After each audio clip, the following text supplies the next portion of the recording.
Welcome back to KXAN. I'm your anchor, Esmeralda Zamora, and this is our Weekend Watch segment with meteorologist Freddie Vela. Freddie, how are you doing today? I'm doing great, excited because it's almost the weekend, a lot going on, but this is the big one depending on what you want to do. There's lots of movies going on, there's lots of outdoor events, and then of course, there's the Super Bowl. Yes, and the sun is shining. It's back out. No more rain. So this is a perfect weekend to get out, either do something indoors or watch the Super Bowl outside, right? Yeah, each and every day we've had kind of this off and on type of drizzle in the morning, kind of clearing up as we got out towards the afternoon. But it seems like Saturday is going to be fine, if a tad warm, but that's okay. Don't worry, because I have some great events that you're going to want to take part in, especially with how hot it's going to be over Friday and Saturday. Yeah, well, let's jump right into it. What do you have for us? Yeah, so let's talk about the weather first and see what you can expect for Saturday. Temperatures looking like it's going to be around 86 degrees with morning clouds, and then we'll start to see that afternoon sun. Again, same thing we've been seeing. A little breezy, though. Sunday, a better chance of cooler weather. Why? Because we have a front that's going to be coming in. That's going to drive down the temperatures. Sunday, we're looking at around 66 degrees and stronger winds behind it. As we get into Monday, the rain chances start to increase one more time. But don't take any plans that you have scheduled for Sunday away, because you're definitely going to want to be outside for Saturday and Sunday, depending on what you like, right? Lake Travis weather on Saturday, maybe outdoors walking the dog on Sunday. But Esmeralda, this Sunday, I don't want to ask you who you want to win, but, we have Taylor Swift's boyfriend versus not Taylor Swift's boyfriend's team. I don't know. That's the joke going on right now. I think I'm Taylor Swift's boyfriend all the way. So the Chiefs and the Eagles are going head to head on Sunday. It's a rematch. In fact, if you want to go check it out, there's actually some viewing parties. So let's go ahead and take a look at those right now. The championship game, obviously the Super Bowl, that's happening on Sunday. The Chiefs and the Eagles going head to head once again. But if you want to check it out and you don't want to be stuck indoors, I have some news for you. There's some great places you can go to. First, let's talk about a really cool one that's really interesting. Super Bowl, which is actually spelled soup.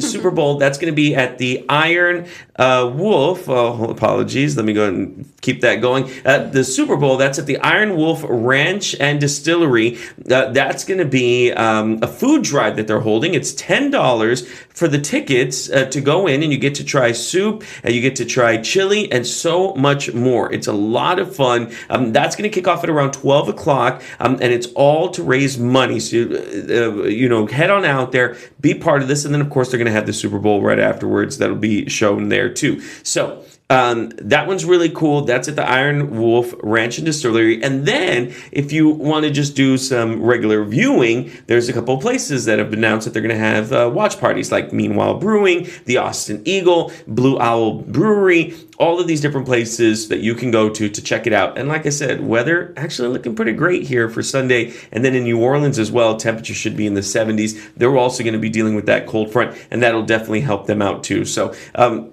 overall, don't be stuck indoors. Don't watch it alone. There's plenty of places where you can go and check it out.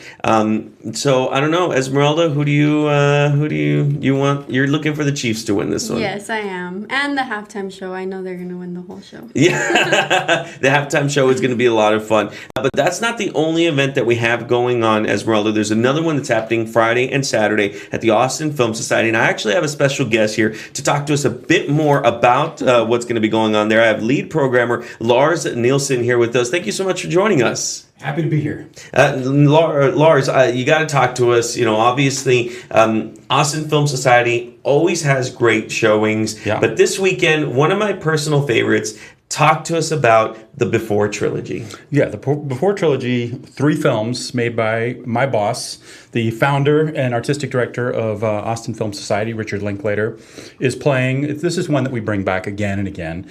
And it makes a lot of sense, I think, for us to bring this back during the Valentine's month, because it really is about all different kinds of love.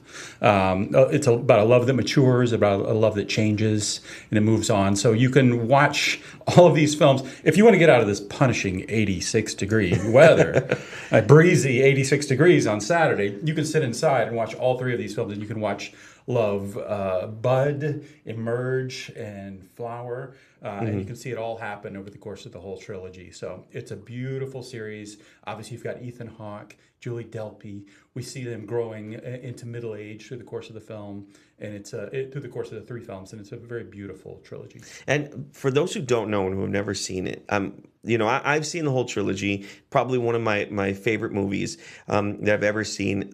Is that it takes place in real time essentially, because part 1 was in 1995, correct? Yeah. And then part 2 was 9 years later, and it takes place 9 years later, correct? Yeah, and they've been living their lives. So we have 9 years interval of them living their lives as they go on.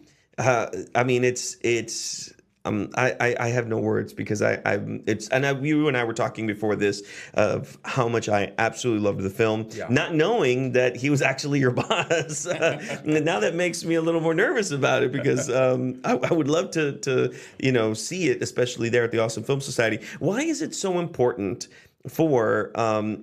for us to preserve these types of movies that are, a little bit older? Because we always get there's this newest movie that's popping up in XYZ, but there's still all these movies that we get to check out in a theater. Sure. Why is it so important for us to preserve these types of movies? Yeah, it's a great question. And really, I think if you're looking at the time that you spend to make a movie, and one big thing AFS does, and a lot of people probably know this, is we fund filmmakers who are on the make, who are out there trying to make their films, or out there trying to get their films up at festivals and so forth, and we provide, and our members, and we provide funds to those people so they can do that. When you make a movie, it's not a normal job. You're taking a lot of time out of your life. You're taking time away from your family. You're making a film, and that film deserves to complete the circuit. And by that I mean, not only do you make your film and then you get, you turn your film in, you get a check, which is optimistic nowadays that you even get a check, but you turn your film in and then it goes out and then people get a chance to see it. That final point when the audience gets a chance to see it, that's the completion of that circuit. So it's really so important that whether this film was made this year, whether this film was made 100 years ago, that we complete that circuit, that people get a chance to actually go out and see these films that people put so much, not only time and effort, but heart and meaning and soul into. One of the cool things that I've been able to see is that not only are you holding this trilogy, but there's plenty of other movies that people can check out pretty much any time of the week, correct? Yeah, it's all the time. So, and probably a lot of people in your audience know this already, and they've probably been to the AFS cinema because it's been crazy busy. It's a phenomenon among cinemas right now, honestly, which is great. But there are probably also people out there who probably haven't been, and maybe they just want to check it out and see. And they'll be really surprised to just, even though you may go and you watch some wild art films, or you may watch films that are favorites of yours, you're going to find a really friendly, welcoming environment, and you're going to make some new friends. Now, one of the things that you touched on that I want to go back to is that you mentioned that you guys are trying so hard to really bring alive that Austin filmmaker scene. Yeah. When we talk to student filmmakers and beginning filmmakers, obviously they say one of the biggest challenges is it's difficult to start. I don't know where to start. Does Austin Film Society work in collaboration with a lot of these up-and-comers? Oh my goodness, absolutely, yeah. I mean, one good place to start is go into Austin Public, which we administer on behalf of the city, and take a class. You might say, well, I don't know where to start with all this new equipment. Well, we have the new equipment that people can go and rent out. And we teach classes. People learn how to use all this equipment, all this fancy equipment that you guys are using, that Esme's using over here. It's like all that same stuff. People can rent it. They can take it home. They can take it out on their shoot. And we even have studios where people can film stuff. So it's from beginning to end. Yeah. Like you go to the cinema, get inspired. Yeah. Meet your collaborators in the lobby at the cinema over a drink. And then you're able to go and with your collaborators, go to Austin Public, go to the studios there. And then at some point you become rich and famous, which is how it works for everybody.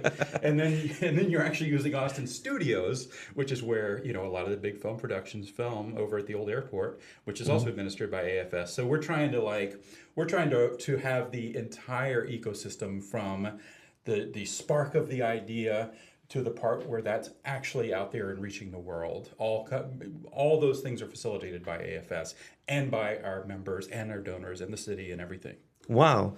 Wow, I love to hear that kind of stuff. It's definitely, and Austin itself is growing enough where we've seen people, obviously, from California, and then we have the celebrities that are trying to also push for this film scene to really grow here too, which is phenomenal work. You can push and push and push in a lot of places, and it won't happen. Yeah. In Austin, all you got to do is just give it a little pull. I like that. Yeah. Give it a little pull. That works for me. All right. So if people want more information, not only about the Before trilogy, but about any of the other screenings or work that you guys do, what's the best place to go to? AustinFilm.org. AustinFilm.org, of course. There we can also see any of the movies that are going to be running, correct? You can see our whole schedule. You can find out how to be a part of it. You can find out how to jump in and be a part of it. At whichever point of the cycle that you might be in, you can find out how to jump in from there. Of course. And then Esme actually pulled up the website there, so that way people can go ahead and check that out, because it's all there overall. And again, if you at home have not watched the Before trilogy, take a chance, go check it out. It's a beautiful, beautiful movie.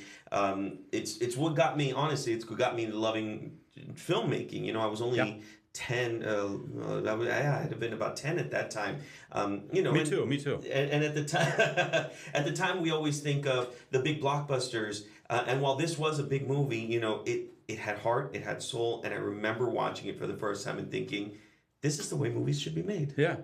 Yeah, no, I think a lot of people have that impression, and it's wonderful. They're able to be exposed to that. So many people have. I've been standing in the lobby with Rick, and they walk up and they say something very similar. It's just like, I didn't know movies could be like this.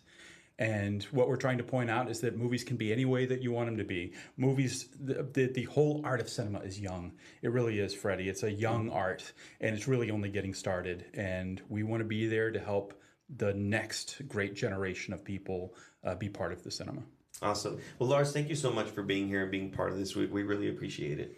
My pleasure. Thank you so much for having me. Yes, thank you so much for joining us. I already want to go home and watch a movie on my TV just by hearing you all talk. Yeah, and Esmeralda, if anyone has any questions or want to find out a bit more about not only that film, but all the other stuff that I've been talking about, you can go on our website, kxan.com. We have a Weekend Watch article that you can find there, and I have all the details of what you need to know about, not only about this, but the championship watch parties for the Super Bowl and whatnot. It's all there on our website, kxan.com. Just search Weekend Watch, and all the details are right there. Yes, and I would like to add, I am also working, sorry, I keep putting my water bottle up here. I am also working on an article about all the places you can go to in Central Texas to watch the game. And one place that caught my eye was Fresas. Do you know what that place is? No, I've never heard of it. It's like a restaurant, but more of like a fast food chain, but they're showing the games at Fresas. Really? Yeah. Well, then another place we're going to have to... Wait, do they have adult beverages? They have everything. Okay, then another place we're going to have to go check it out. Well, thanks so much for joining us, Freddie. Awesome. Thank you, Esme. And that's all we have today on our Weekend Watch segment. We'll be back next Thursday with another look at next weekend's events and weather for you all to join us. Thank you so much for watching.